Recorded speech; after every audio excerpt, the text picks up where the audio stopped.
Alright, so I'm about to attempt Leadman. What is Leadman? Here, let me give you a quick sneak peek.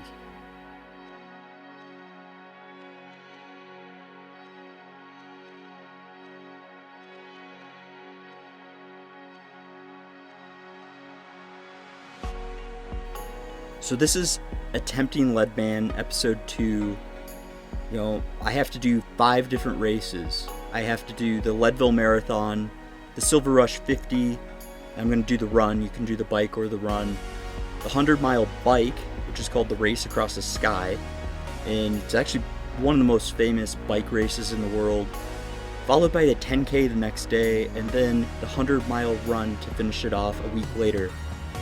So to be considered for Leadman, you can't miss a single race, obviously. You can't miss a single cutoff, and you have to just complete them to continue forward on the quest to become Leadman. This year, I'm probably 10 pounds overweight, like most of us, due to COVID. Life has been stressful, and I thought Leadman was a perfect way to kind of regroup athletically. Each race builds into the other. So doing a marathon first makes a lot of sense before you have to do a 50-miler and before you do the hundreds.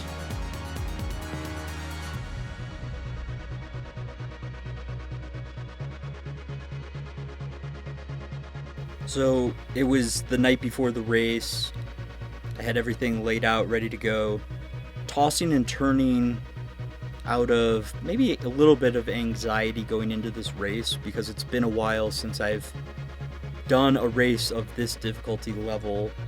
And so I was sleeping in a bed next to my 3-year-old who was tossing and turning, and I turned and I felt a giant crack, and I thought I had damaged my sternum rib injury, even worse. It was super painful. Like I almost never complain about that kind of stuff, but that was painful. I was nervous at the start line. Like, I really was questioning whether I'd be able to finish this race. All right, here we go in 5, 4, 3, 2, 1.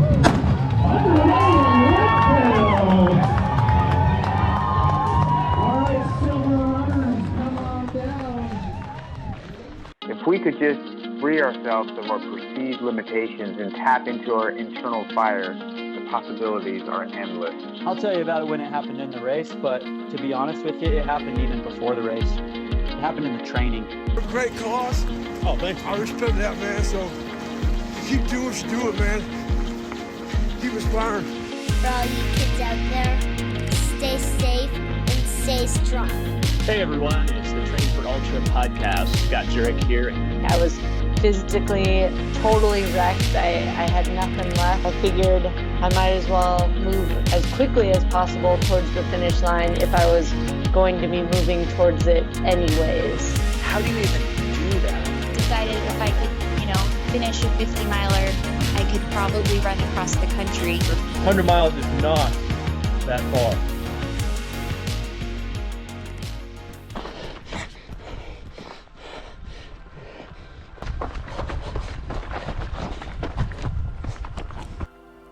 It didn't really enter my mind that I could do long-term damage to myself.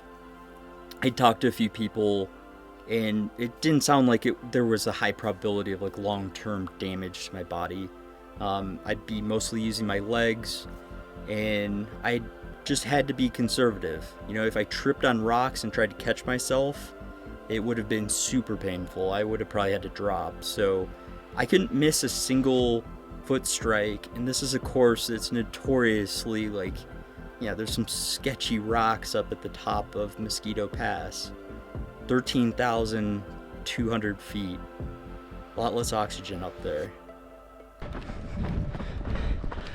So we're, I really don't know, I didn't bring a watch, 7-8 miles in. I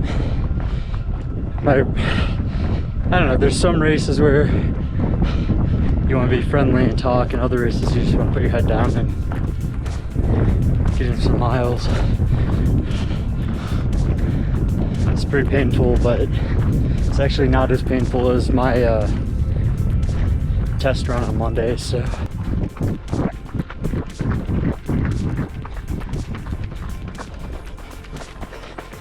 You okay if I get your shirt on video? What was that, 19's marathon? Yeah. And that's you on the back of your shirt. Yeah. That's awesome. I had to stop or we'll run into him.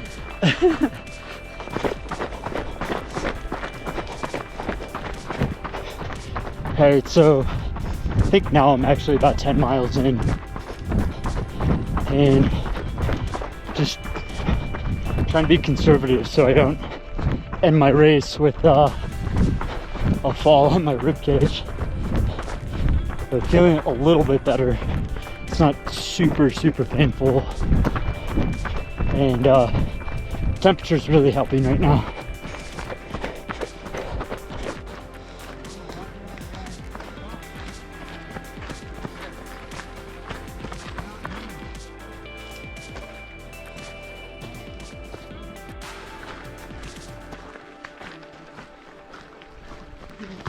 Nice job.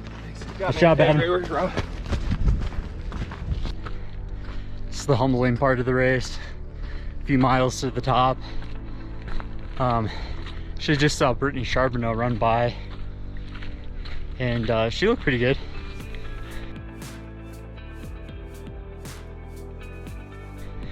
Wish I was headed all the way down instead of all the way up, but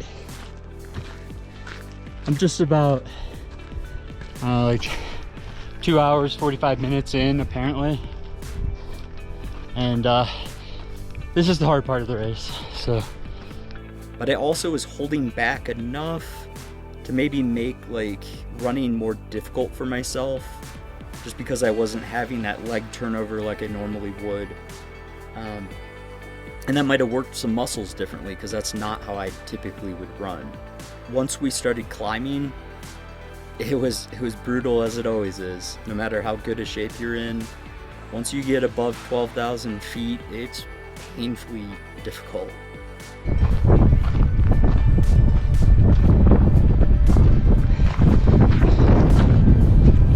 This is part of the race. You kind of question yourself. Like, what was I doing thinking signing up for this?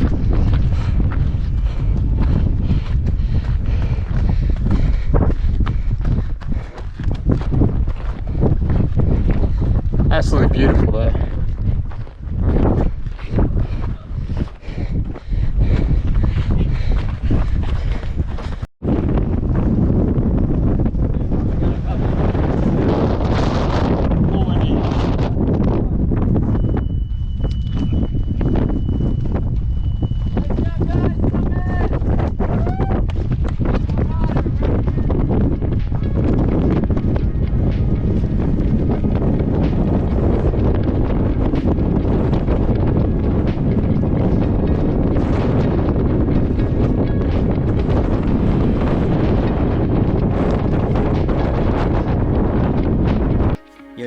Near the top, I would say almost right when I hit 12,000 feet, I was having extreme calf cramps, like to the point where I had to stop because my whole leg was extending straight out. So I was dehydrated, but I couldn't figure out the solution. And it was like the first time that's happened on that distance of a race. And so I don't know if that's diet related or what caused that. I actually initially thought I was over-salted, and I could not balance my electrolytes. Like my calves were cramping for half this race, which in a sense helped alleviate the pain from my chest.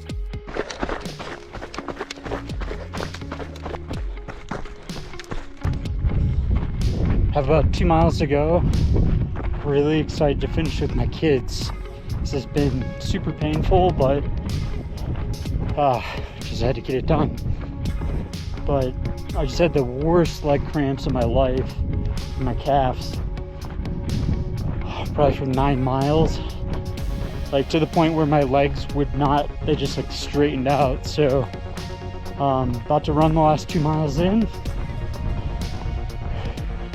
Pretty exciting. I just kept picturing having both my sons at the finish line. So I've never run through any finish line with both kids, and that is what I mentally focused in on for like the last 10 miles, because I was suffering. There was definitely some flat sections that I was walking and just in pain, whether it be for, you know, my chest or my calves that were just screaming. And so I gave them a 6 to 7 hour window, which this is probably one of the hardest marathons on the planet. And I knew I had 2 kids there that had a 1 hour window, and I did everything I could to make that 1 hour window.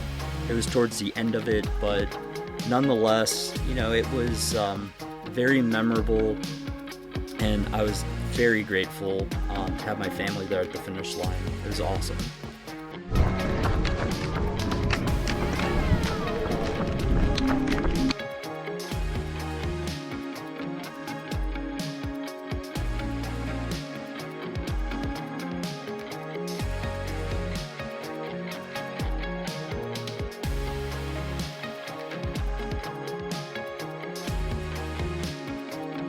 I truly wasn't sure if this series was going to work this year. Like, you can never anticipate an accident, injury. I was probably 70% there on not doing it because of how injured I was. And even when I showed up, I still was questioning whether I'd finish the race or not. Ironically, I want to say running this actually helped my condition, because just a few days later, I went for a trial run. I think it was Monday after that Saturday race. It might have been Tuesday. But I felt like I was maybe 80% back. And then the following day was like 85, 90% back. And so this has really healed up ever since that big pop crack noise, tossing and turning in the hotel bed. You know, initially I thought that was game over. Actually, something that must have been out of place got back into place, and it's kind of remarkable, honestly, how quickly the pain went away. So I can sit up out of bed without pain, and I'm very thankful to get through this race, and appreciate all the support. I had so many people say hi to me, whether they were volunteering at an aid station, running the race, and a lot of the race is an out and back, so you see so many faces. And then the heavy half marathon goes through that same section, so you get to see even more people. And you know, it was awesome seeing so many old friends that I haven't really done a race in over a year, so it was so cool to see them. And the next week, my little guy, the 3-year-old again, they went to the library or something. He got sick, and initially we thought it might actually be COVID. You know, a few days later we got him tested. It wasn't COVID, just, you know, a cold, congestion.